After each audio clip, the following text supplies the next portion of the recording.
In 2008, I started having these weird symptoms that I thought initially was just a weird flu. I was like really fatigued, so fatigued that it felt like I was trying to run in a swimming pool with a wool blanket on. And I just felt systemically unwell. And then it took like 6 weeks for that to go away, but then like 3 weeks later, it came back again. And every time it started, the time in between was getting shorter and shorter and shorter. So I finally went to see my doctor, who sent me to a specialist. And then, long story short, I ended up going to every specialist in my area, basically. And by this point, I was tanked. I was tanked emotionally. I was just so sick to where I was using a cane to walk across the parking lot to work. I would go to work and I'd have to take like 2 or 3 45-minute naps in the day, which was a big deal for me because I was always very active. I kayaked, I biked, I hiked. So anyway, I finally went down to USC where I was diagnosed right away. And at first I was elated because finally I'm like, somebody knows what's wrong with me. I got this plan set out. But then in a few months, I started getting into this darker and darker place, realizing that I was going to have this disease for the rest of my life. And I was so angry at the world. And it took me a good 2.5 years to pull out of that. And the way I did it is at first you tell yourself, just, knock it off, get over it, just keep moving on. And that doesn't work.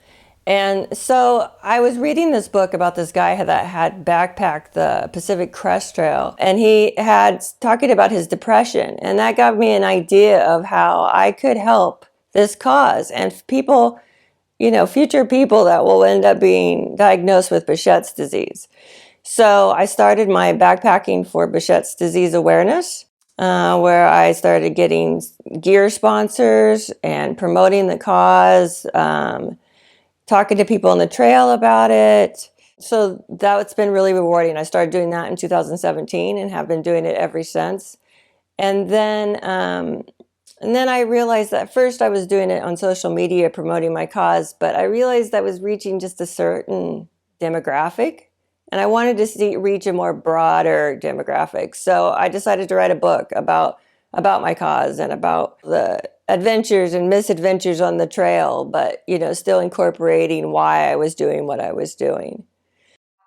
I realized that my life for a while was consumed and understandably about my disease. Obviously, I was changing medications and I would get certain side effects and, it was kind of all consuming. And even though I was starting to get a little better, it was still a big deal. If I wanted to go for a weekend backpacking trip, it took a month for me to pack because I was so exhausted.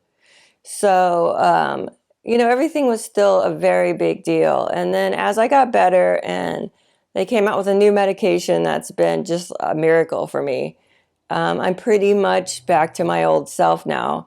And so now, I can just throw things together within an hour or a couple hours to get ready for a weekend trip. So that's been good. And I finally realized that, yes, I have Behçet's disease, but, I'm also a backpacker. I'm a hiker. I'm a nature lover. I cycle. I run. I'm a painter. I'm just so many things that I don't have to define myself. And by doing that, my disease has become this... this just one area in the background. And, coming from such a dark place of dealing with my disease mentally, emotionally, and physically, I realized that my life is so much bigger than my disease.